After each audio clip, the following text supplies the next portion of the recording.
উত্তরবঙ্গের এক বিশেষ পুজো হচ্ছে শ্রী শ্রী বিকট কালী মাতা ঠাকুরানী। স্থানীয় লোকমুখে শ্রী শ্রী দাপট কালী মাতা ঠাকুরানী বলেও পরিচিত। এই পুজো এক অনন্য ঐতিহাসিক ধারাবাহিকতা বজায় রেখে চলেছে, যেখানে মুখোশের প্রতীকী রূপ শতাব্দীর পর শতাব্দী ধরে দেবীজ্ঞানে পূজিত হয় তন্ত্রমতে।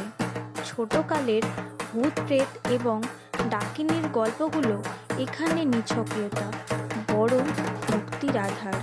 রাতের অন্ধকারের বুক চিরে ভেসে আসে ঢাকের আওয়াজ ও ধূপের গন্ধ, আর এই আলো আধারিতে বেঁচে আছে এক আদিম ভক্তির লোকগাথা, যার অনুপ্রেরণায় নিম ও বেলকাঠের বুকে সূক্ষ্ম কারুকাজে রূপ পায় মা কালীর এক বিশেষ মুখা।